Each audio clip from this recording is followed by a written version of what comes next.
Hi friends, is sorry cinema bus அப்டேட்டில் வேறு லெவலில் ஒரு அப்டேட்டோடு வந்திருக்குங்க. ஸோ ரஜினி சார் பார்த்தீங்கன்னாக்கா சந்திரபாபு அவர்களுடைய அந்த பதவியேற்பு விழாவில் வந்து கலந்துருக்காரு. ஸோ உள்ள என்ட்ரி கொடுக்கும்போது பார்த்தீங்கன்னாக்கா பாலையா, சிரஞ்சீவி, அவருடைய மகன் ராம் சரண், அதேமாதிரி பவன் கல்யாண் சொல்லிட்டு எல்லாருமே பார்த்தீங்கன்னாக்கா அவருக்கு வந்து ஒரு சிறப்பான வரவேற்பு கொடுத்துருந்தாங்க.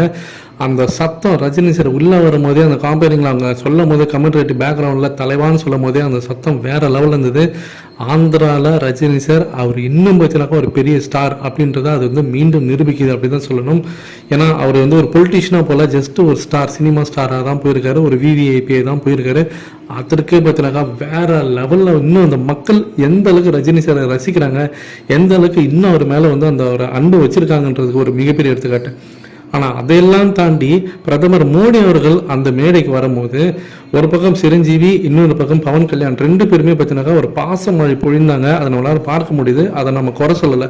ஆனால் அதே சமயம் அவங்க பேசி முடிச்ச அடுத்த செகண்டு வெளியில இருந்த சந்திரபாபு நாயுடு சிஎம் அவர்கள் நேராக வந்து மோடி கையை பிடிச்சி இங்கே வாங்க அப்படின்னு சொல்லி கூட்டிட்டு போயிட்டு தலைவர் ரஜினி அவர்களை பற்றினாக்கா அவர் வந்து அறிமுகப்படுத்துறாரு. அந்த மேடையில், விழா மேடையில் ரஜினி சாரை பார்த்தனே மோடி அவர்களுக்கு பற்றினாக்கா ஒரு பெரிய சந்தோஷம், ஒரு புத்துணர்ச்சி வந்த மாதிரி அப்படியே உடனே அவருக்கு பற்றினாக்கா ஒரு ஹேண்ட் ஷேக் பண்ணி கை குலுக்கி அவர்கிட்ட பற்றினாக்கா ஒரு 7-8 செகண்ட் பேசுறாரு. பேசி முடிச்சுட்டு பக்கத்தில் இருந்த லதா மேடம் கிட்டே அவர் ஏதோ பேசுறாரு. பதிலுக்கு அவங்க ஏதோ ஒன்று சொல்றாங்க, அதுக்கு உடனே ஓகே சொல்றாரு. அப்புறம் அங்கேருந்து திரும்பி மற்றவங்களுக்குலாம் வணக்கம் தெரிவிக்கிறதுக்காக திரும்பும் போது மீண்டும் ஒரு தாட்டி ரஜினி சார் கிட்ட பற்றினாக்கா மோடி அவர்கள் பற்றினாக்கா ஒரு 3-4 செகண்ட் பேசிட்டு தான் அதுக்கப்புறம் அங்கேருந்து திரும்பி வெளியில் வந்து மற்றவங்களுக்குலாம் பார்த்தீங்கன்னாக்கா வணக்கம் வைக்கிறாரு. இது அரசியல் வட்டாரத்தில் ஒரு பெரிய ஒரு விஷயம் அப்படின்னு சொல்லணும். ஏன்னா மோடி அவர்கள் ரஜினி சார் மேலே எந்த அளவுக்கு ஒரு அக்கறையாக பாசமாக இருக்கிறாங்க, ஒரு மதிப்பு தராங்க, ஒரு தனித்துவம், அவருக்கு ஒரு முக்கியத்துவம் எந்த அளவுக்கு கொடுக்குறாங்கன்றது நம்ம புரிஞ்சுக்கணும்.